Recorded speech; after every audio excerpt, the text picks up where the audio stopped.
چنا مسالے کی اچاری دال، آپ کے دسترخوان پر ایک نئی ڈش کا اضافہ۔ لذت بھرے مسالے میں بنا کابلی پلاؤ، آپ کے دسترخوان میں ایک نئی ڈش کا اضافہ۔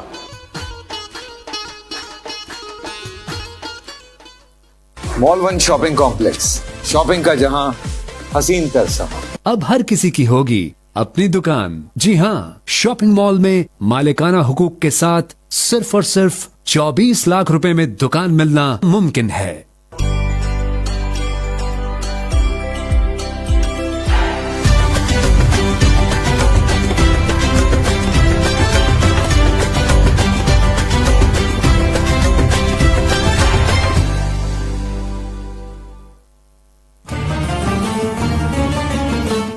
روایت کوکنگ آئل اینڈ بناسپتی کی جانب سے آپ سب کو رمضان مبارک۔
رمضان کا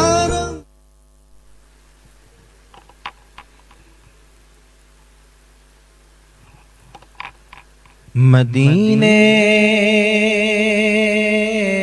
سے بلاوا رہا ہے، مدینے سے بلاوا رہا ہے، مدینے سے بلاوا آ رہا ہے، میرا دل مجھ سے پہلے جا رہا ہے، اور میرا دل بھی تو اپنے ساتھ لے جا، میرا دل بھی تو اپنے ساتھ لے جا، اکیلا کیوں مدینے جا رہا ہے، اکیلا کیوں مدینے جا رہا ہے، اور یہاں مرضی نہیں چلتی کسی کی، اور یہاں مرضی نہیں چلتی کسی کی، مدینے والا ہی بلوا رہا ہے، اور نواسوں کا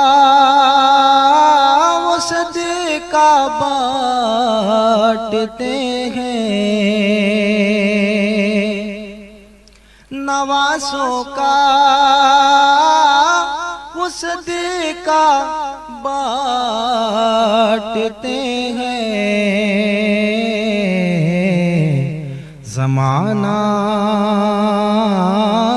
ان کا صدقہ کھا رہا ہے، زمانہ ان کا صدقہ کھا رہا ہے، اور یہ چکی سیدہ کی چل رہی ہے، چوم کر لنگر زہرا کو اٹھا لیتے ہیں، یہ وہ صدقہ ہے جو سادات بھی کھا لیتے ہیں، یہ چکی سیدہ کی چل رہی ہے، زمانہ جتنا لنگر کھا رہا ہے، وجود اپنا رہانا تیرے بس میں، وجود اپنا رہانا تیرے بس میں، مزمبل تو کیوں ٹوٹا جا رہا ہے، بلائیں گے در رحمت پہ تجھ کو، بلائیں گے در رحمت پہ تجھ کو، مزمبل تو کیوں ٹوٹا جا رہا ہے، میرا دل مجھ سے پہلے جا رہا ہے۔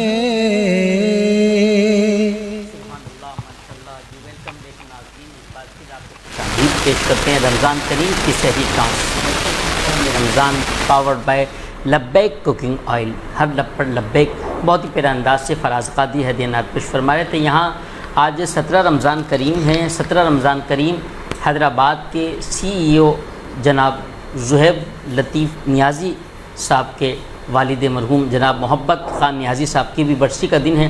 دعا کرتے ہیں اللہ کریم محبت خان نیازی صاحب کے درجات کی بلندی عطا فرمائے، اللہ کریم ان کو جنت میں اعلیٰ سے اعلیٰ مقام عطا فرمائے، اللہ کریم کے صغیرہ اور کبیرہ گناہ کو معاف فرمائے، اور ساتھ ہی ہمارے حیدرآباد نیوز کے ڈائریکٹر نیوز جناب عزیر خان زئی صاحب کے والد مرحوم جناب سلطان خان زئی، جنہوں نے اپنا صحافت میں ایک معیار، ایک نام رکھتے ہیں، جناب مرحوم سلطان خان زئی صاحب کے لیے دعا کرتے ہیں اللہ کریم ان کی بھی بے حساب بخشش اور مغفرت فرمائے۔ جی انصر قریشی صاحب۔ بالکل جناب علی، جس طرح سے یقینی طور پہ ہم گفتگو کر رہے تھے، میں دوبارہ اس جانب آگے بڑھوں گا، اور ہمارے ساتھ جناب عمر فاروق صاحب موجود تھے، اور میں انہی سے جو ہے وہ بات کا آغاز دوبارہ کرتا ہوں۔ جس طرح ہم پاکستان مرکزی مسلم لیگ کے کاموں پر بات کر رہے ہیں کہ مختلف شعبہ جات میں آپ لوگ کام کر رہے ہیں، تو اچھا میں کوشش یہ کرتا ہوں کہ وہ باتیں، وہ چہمہ گوئیاں جو شہر بھر میں ہو رہی ہیں نا، ان کو ذرا ہائی لائٹ کروں نا۔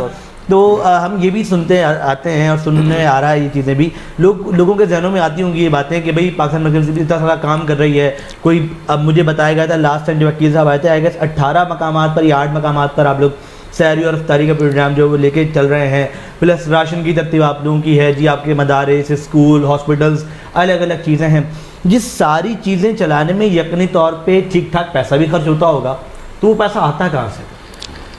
یہ سوال نا آج سے نہیں ہے، شروع دن سے ہے۔ ہم جب زلزلے میں گئے تو لوگ حیرت میں پڑ گئے اس طرح۔ ہوتا یہ ہے کہ جیسے میں نے پہلے بھی بات کی تھی کہ اللہ کا وعدہ ہے والذین جاہدوا فینا لنہدینہم سبلنا، اور آپ مصعب بھائی یقین کریں گے کہ ہم نے جب بھی جہاں کام شروع کیا، ٹھیک ہے، اللہ کو گواہ بنا کے یہ بات کہتے ہیں کہ ہمارے پاس باقاعدہ کوئی ریزرو فنڈ نہیں تھا۔ آپ کو حیرت ہوگی کہ لوگوں کے پاس ریزرو فنڈ ہوتا ہے، اس کے لیے مختص کرتے ہیں، اس کے تحت کام کرتے ہیں۔ ہم کبھی بھی اس بنیاد پہ کام نہیں کرتے، ہم جا کے کھڑے ہو جاتے، ہم جا کے کام کرنا شروع کر دیتے، پھر لوگوں میں بڑی خیر ہے بلّہ اس معاشرے میں، اس پاکستان میں۔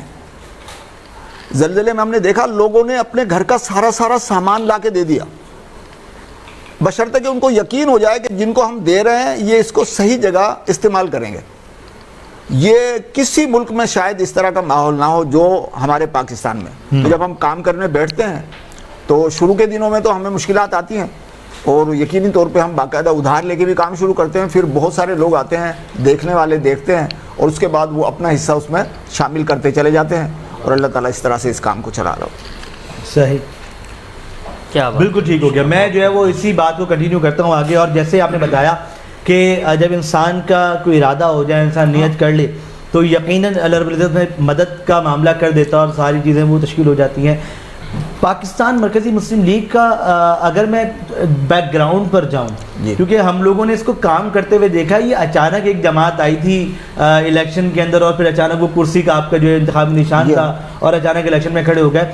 تو میں یہ سمجھتا ہوں کہ شاید بہت سارے لوگ اس سے ناواقف ہوں گے کہ جی یہ شروع کب ہوئی اور کب بنی، تو تھوڑا سا مجھے ذرا بیک گراؤنڈ بھی بتائیں اس تنظیم کا کہ کب سے آپ نے اس کا آغاز کیا تھا۔ دیکھیے ویسے تو ہم اپنا تعلق جو ہے نا وہ جو جوڑتے ہیں پاکستان کا جو تصور پیش کیا تھا، ٹھیک ہے، آل انڈیا مسلم لیگ نے، چونکہ فکر وہیں سے ہے، اور جو ہمارے زعما ہیں ان میں ایک بڑا نام ہے عبداللہ بھاولپوری کا، اور عبداللہ بھاولپوری سرگرم کارکن تھے قائد اعظم کے۔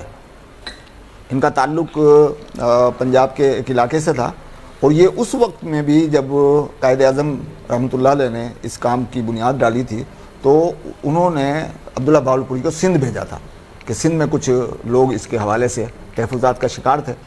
تو عبداللہ بھاولپوری صاحب تشریف لائے اور یہاں پر آ کر انہوں نے لوگوں سے ملاقات کی اور اس پہ قائل کیا کہ مسلمانوں کے لیے ایک علیحدہ ملک ہونا چاہیے۔ تو بنیاد تو اس کی ہم وہیں سے جوڑتے ہیں، لیکن پھر جیسے جیسے علاقے میں ابھی بھائی بات کر رہا تھا، بہت ہی پیاری نعت تھی ماشاءاللہ، بڑا دل خوش ہوا مدینے کے لحاظ سے۔ تو یہ پاکستان جو ہے نا، میں اس میں ایک حدیث آپ کو سنا دیتا ہوں، شاید آپ نے پہلے نہ سنی ہو۔ محمد رسول اللہ صلی اللہ علیہ وسلم جب مدینہ تشریف لائیں تو اللہ کے نبی صلی اللہ علیہ وسلم فرماتے ہیں لوگ اسے یثرب کہتے ہیں، میں اس کو مدینہ کہتا ہوں، اور یہ وہ بستی ہے جو ساری بستیوں کو کھا جائے گی، ٹھیک ہے۔ تو عرفان صاحب بات کر رہے تھے، یہ ہمارے لیے نا پاکستان کہ مدینہ کے معنی شہر، اس مدینہ سے نسبت اس کی خاک کے برابر بھی نہیں ہے پاکستان، اس طرف کوئی نہ جائے، لیکن بہرحال ہمارے لیے مدینہ ہے کیونکہ ہمارا گھر ہے۔ اچھا، محمد رسول اللہ صلی اللہ علیہ وسلم کی آپ سیاست کو دیکھیں گے، مدینہ کو محفوظ رکھنے کے لیے آپ نے جو جتن کیے ہیں، آتے ہی دیکھا یہاں بڑی طاقت ہے، 3 گروہ ہیں یہودیوں کے، قینقاع ہے، بنو قریظہ ہے، بنو نذیر ہے، ان سے معاہدہ کیا اس کو پورا کیونکہ یہ بیس کیمپ ہے۔ پھر منافقین عبداللہ بن ابی اور اس کے ساتھی بہت سارے مسائل پیدا کرتے تھے، لیکن ان سے بھی کبھی آپ نے باز پرس نہیں کی، کوئی اختلاف پیدا نہیں کیا، کیونکہ وہ بیس کیمپ تھا۔ اب عرفان صاحب ایک بات کر رہے تھے کہ سوشل میڈیا بہت اچھا کام کر رہا ہے، لیکن ہمیں اس بات پہ تھوڑی سی احتیاط کرنی پڑے گی، پابندی، کہ ہمارے ملک کو اس سے کوئی نقصان تو نہیں ہو رہا، ہماری کسی بھی شیئرنگ سے، کسی رپورٹنگ سے میرے ملک کے لیے آج یہ ہتھیار بن گیا باقاعدہ۔ اس وقت میں جو ہم جنگ فیس کر رہے ہیں، میدانوں میں ابھی آئی ہے، لیکن آلریڈی ایک جنگ اندرون خانہ چل رہی ہے، اور وہ ٹوٹل کی ٹوٹل آپ کی اسی بنیاد پر ہے۔ کسی ملک کو آپ کو ڈسٹرب کرنا ہے، کسی ملک کو آپ کو جناب انتشار میں مبتلا کرنا ہے، آپ سوشل میڈیا کے ذریعے سے وہاں پر بہت ساری سوچ اور فکر کا اختلاف پیدا کرتے ہیں، اور اس کے اوپر آپ دیکھ رہے ہیں جو کچھ ہو رہا ہے۔ پچھلے دنوں ایران میں ہوا ہے نا، ایران میں جو اس سے پہلے، ابھی تو یہ حملے اوپن کر دیا نا، لیکن اس سے پہلے جو کچھ ہو چکا ہے وہ آپ کے سامنے ہے، 3 یا 4 ہزار آدمی اس میں مارا گیا ہے، اور اس کے پیچھے میں بعض گروپ میں مطلب ایڈ تھا، میں نے دیکھا کہ وہ جو پیجز تھے وہ کہاں سے چل رہے تھے، جو ایرانیوں کو اٹھا رہے تھے، انقلاب کے نام پہ اٹھا رہے تھے، اس سے پہلے بھی بہت سارے ملکوں میں. بہرحال تو ہم پاکستان کے حوالے سے ہمارا یہ کردار ہے. پاکستان میں جب اس حوالے سے میں اس کی تفصیل میں زیادہ بتا نہیں سکتا، بات نہیں کر سکتا، کہ جب پاکستان میں اس طرح کی آگ لگانے کی کوشش کی تو وہ مرکزی مسلم لیگ اب ہیں ہم، لیکن آپ جانتے ہیں ہم آگے بڑھے اور ہم نے اپنے پلیٹ فارم پہ تمام فرقوں کو جمع کیا، تمام سیاسی جماعتوں کو، کبھی دفاع پاکستان کے نام سے، کبھی حرمت رسول کے نام سے صلی اللہ علیہ وسلم، اس پہ ہم نے جمع کر کے لوگوں کو کہا نہیں یہ ہمارا ملک ہے، یہ ہمارا شہر ہے، اس کا ہم نے پورا من رکھنا ہے. چلیے جی، بہت اچھی بات ہے، اور جو ہے وہ پورا من رہنا بھی چاہیے اور یکجہتی کے ساتھ بھی رہنا چاہیے. اور پاکستان مرکزی مسلم لیگ نے جو اپنا انتخابی نشان چنا وہ کرسی تھا، انہوں نے کہا ملے نہیں ملے ہمارے پاس اپنی تو ہونی چاہیے کم از کم جو ہم ملے کے ساتھ جو ہے وہ کر سکیں. تو یقینی طور پہ عمر فاروق صاحب کو چونکہ ہم سے جو ہے رخصت بھی ہونا ہے یہاں پر، اور جو ہے وہ کیا کہہ رہے ہیں دوبارہ بولیے گا؟ اچھا ٹھیک ہو گیا. تو جو ہے وہ ہمیں جو ہے وہ اب چونکہ وقت کی قلت ہے ہمارے پاس، ہم پھر مزید بات کو آگے بڑھائیں گے. میں جاتے جاتے سر ہمارے جو دیکھنے والے ہیں، جو لوگ ہیں، انہیں کیا پیغام دینا چاہیں گے، وہ کس طرح سے انہیں موٹیویٹ کرنا چاہیں گے؟ میرا پیغام ایک ہی ہے کہ ایک تو ہم جتنے بھی سیاسی جماعتیں ہیں، جتنی بھی مذہبی جماعتیں ہیں، ان سب کو بلیم گیم سے نکلنا چاہیے. ہم ٹانگیں کھینچنے والا عمل ترک کر دیں، جو کام کر رہا ہے اس کے ساتھ تعاون کریں. ایک دوسری بات یہ ہے کہ ہمارے کام کا اور ہماری سیاست کا اور ہمارے مقابلے کا ایک کوئی نہ کوئی کرائٹیریا ہونا چاہیے. اس میں سب سے پہلا تو ظاہر ہمارا دین ہے، اسلام ہے، اور اس کے بعد ہمارا ملک ہے، ہماری ملت ہے.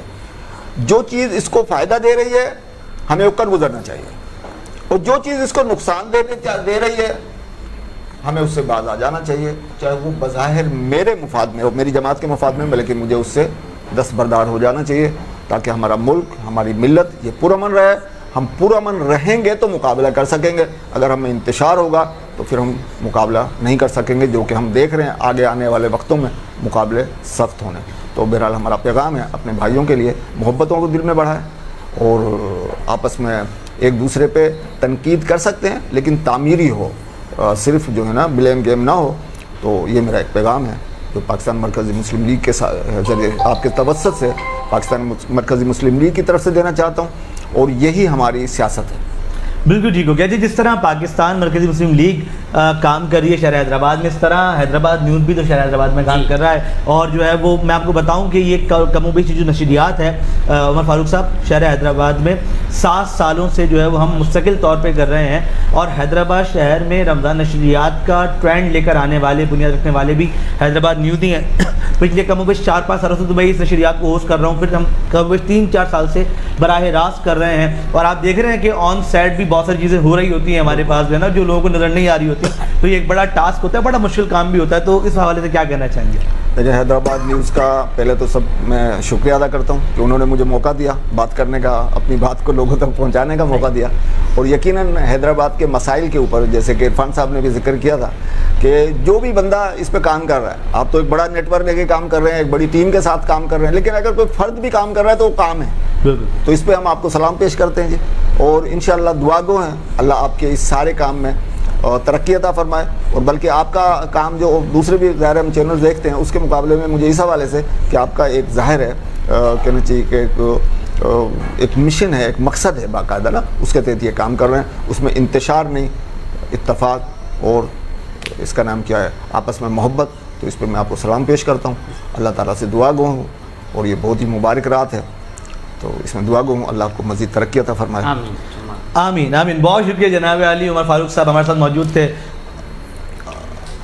بالکل ٹھیک ہو گیا. تو جو ہے میں یہاں پر ذرا بات کروں گا عرفان صاحب سے، اس کے بعد جب ہم بریک پہ جائیں گے تو جناب عمر فاروق صاحب سے رخصت لیں گے. میں تحفہ دے دوں گا اگر ابھی آپ بولیں مجھے بتائیے گا. اوکے بالکل ٹھیک ہو گیا.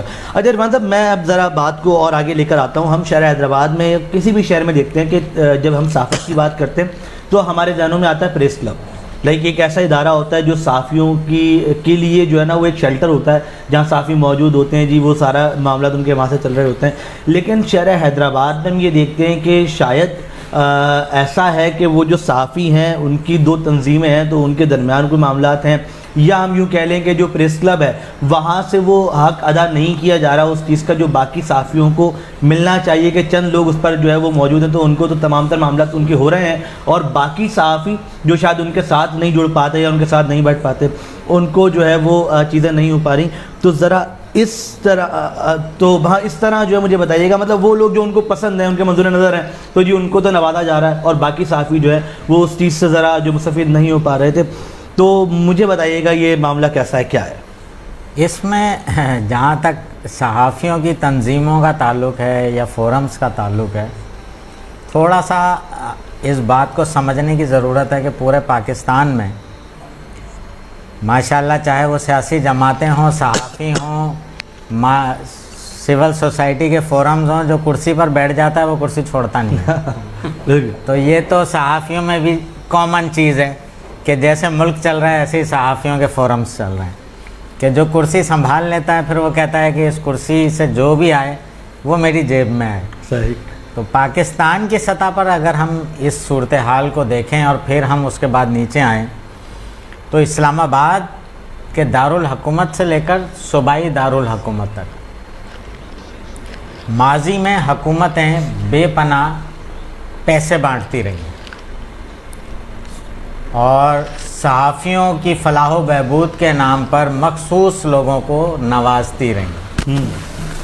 پھر اس کے بعد یہ سلسلہ آیا ہے نیچے ضلعی سطح تک، اور یہاں بھی صحافیوں کی فلاح و بہبود کے نام پر کروڑوں روپے ہر سال سندھ حکومت دیتی ہے.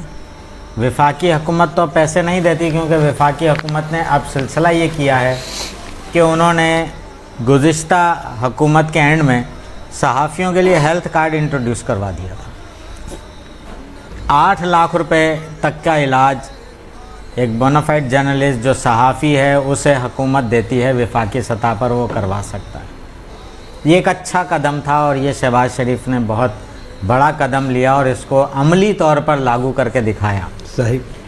سندھ کی سطح پر ہم آ جاتے ہیں تو یہاں پر گو کے جو وزیر اطلاعات ہیں شرجیل انعام میمن، وہ بہت سینسیبل آدمی ہیں، بہت مثبت قدم اٹھاتے ہیں، اور اسی سوچ کے تحت انہوں نے فورمز کی جانب پیسے کو ڈیوائیڈ کیا کہ ہم نچلی سطح تک، ضلعی سطح تک، بڑے شہروں کے پریس کلبز اور یونینز کی سطح تک پیسے دیتے ہیں تاکہ جو صحافی مشکل میں آتا ہے وہ ہم تک نہ آئے، وہاں لوکلز اسے جانتے ہیں، وہ فوری طور پر حکومت کی دی گئی اس سرکاری امداد سے اس کے مسئلے کو حل کریں. مگر یہ جو رقم تقریباً کوئی 20 کروڑ روپے سالانہ تقسیم ہوتی ہے سندھ میں، اور اس رقم سے کراچی کے علاوہ، کراچی میں پھر بھی ہمیں کوئی 50-60% کام نظر آتا ہے، باقی جگہوں پر صرف وہ بندر بانٹ کا ہو رہی ہے شکار. نہ آڈٹس منظر عام پر آتی ہیں. آپ یہ دیکھیں کہ میں بطور صحافی حکومتی حاکم سے، سیاستدان سے، بیوروکریٹ سے، ایک عام سرکاری ملازم سے سوال کرتا ہوں کہ بھائی آپ کے پاس پیسے کہاں سے آئے؟ آپ یہ کیا کر رہے ہیں؟ آپ ٹیکس پیئر کے پیسے کو برباد کر رہے ہیں، آپ کرپشن کر رہے ہیں. مگر جو پیسہ مجھے مل رہا ہے میں اس کی آڈٹ دینے کو تیار نہیں ہوں، میں اس پر جواب دینے کو تیار نہیں ہوں، وہ میں اس سے جس مقصد کے لیے آ رہا ہے وہاں استعمال کرنے کو تیار نہیں ہوں. تو جب چراغ تلے اندھیرا ہو اور اس پر آواز اٹھانے کا ذمہ ہم نے لیا ہے، ہمیشہ ہم آواز اٹھاتے ہیں، تو پھر دیوار سے لگانے کی سیاست کی جاتی ہے.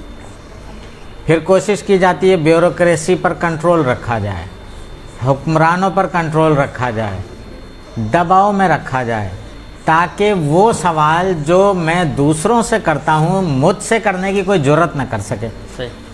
تو جب ایسا نظام آپ بنائیں گے اور پھر آپ کہیں گے کہ میں بہت زیادہ لبرل ہوں، میں معاشرتی مسائل اور معاشرتی جو برائیاں ہیں اس کی عکاسی کرتا ہوں، تو میں تو خود کچھ نہیں کر رہا.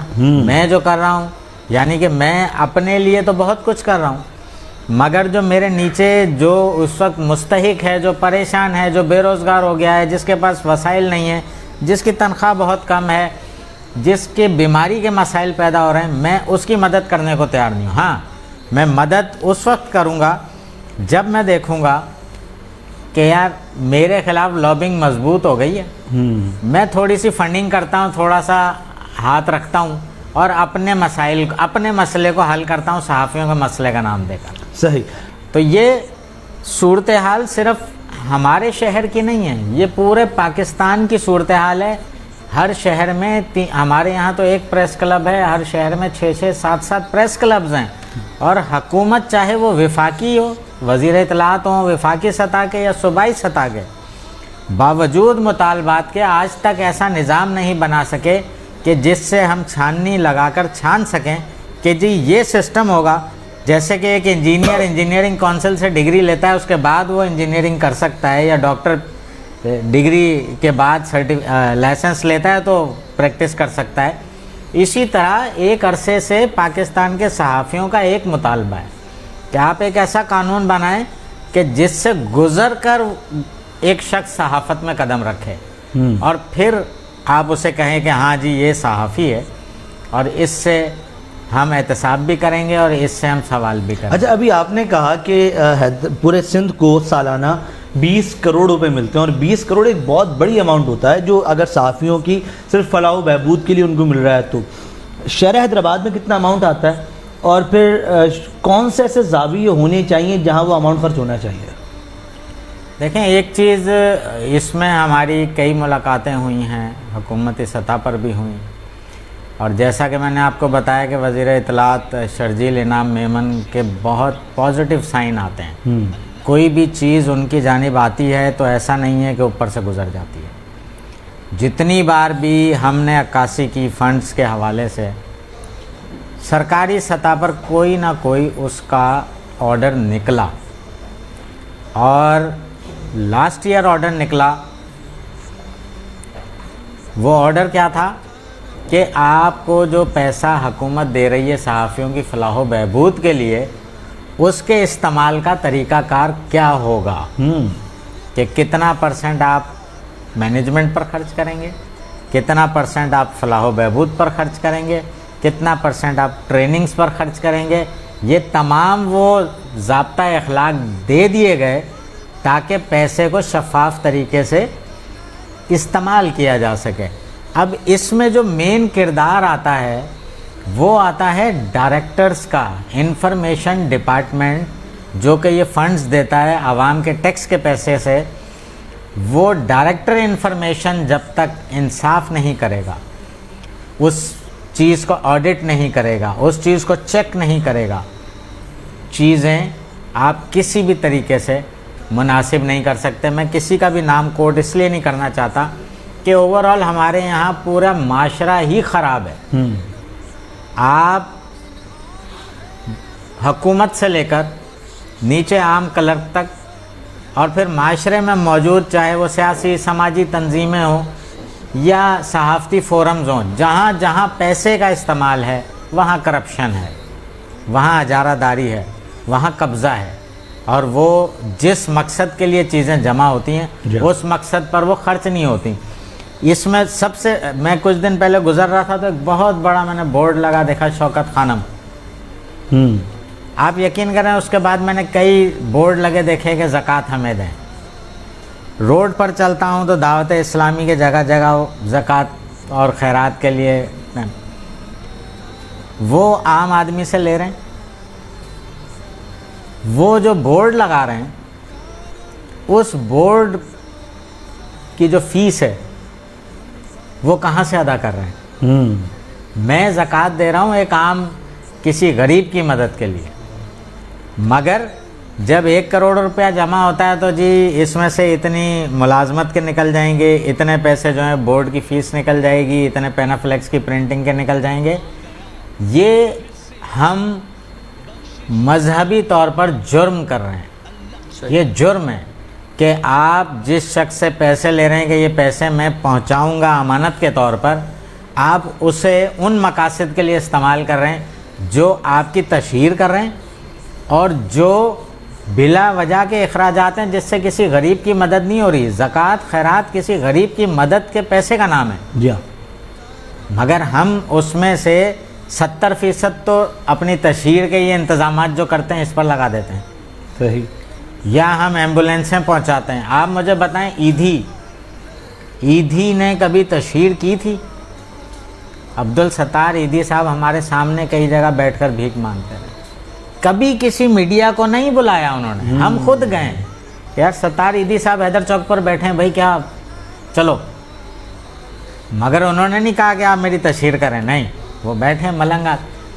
تو سادگی کے ساتھ بھی وہ کام ہو سکتا ہے اور حقدار تک اس کا حق پہنچانے کا کام ہو سکتا ہے. بالکل صحیح ہو گیا. مگر الٹ ہو رہا ہے, ہم نے ہر چیز کو مذاق بنا لیا ہے. ہم اسلام کی ڈیفینیشن اپنی مرضی کی نکالتے ہیں. ہم قرآن و سنت پر چلنے کے بجائے اپنی مرضی کی ڈیفینیشنز کو تقسیم کر رہے ہوتے ہیں, ذہن سازی کر رہے ہوتے ہیں, جو کہ دنیا میں ہوتا ہے, ہر مذہب میں ہوتا ہے.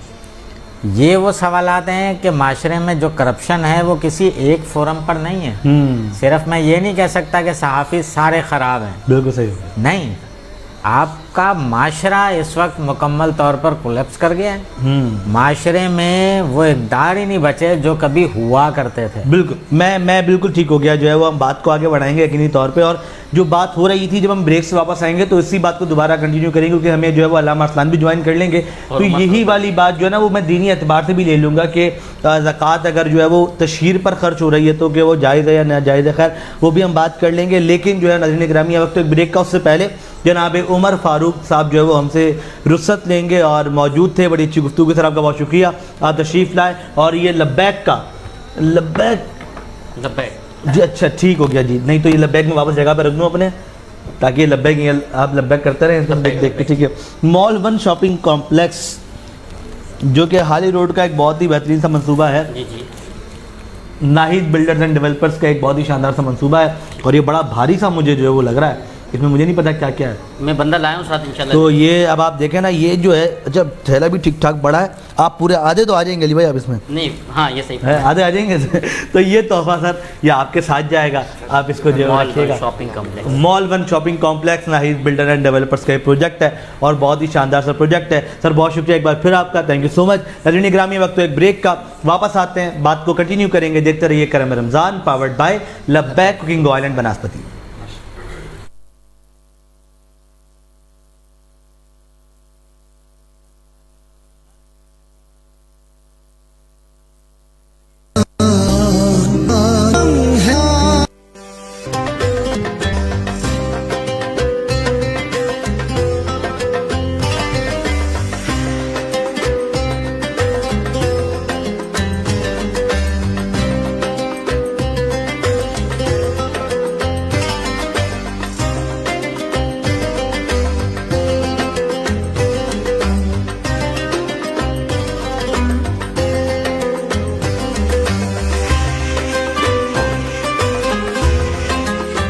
رمضان کا پیغام ہے محبت اور احساس. آئیے اس پیغام کو لبیک کے ساتھ آگے بڑھائیں. Introducing the all new unique doll tubular egg series.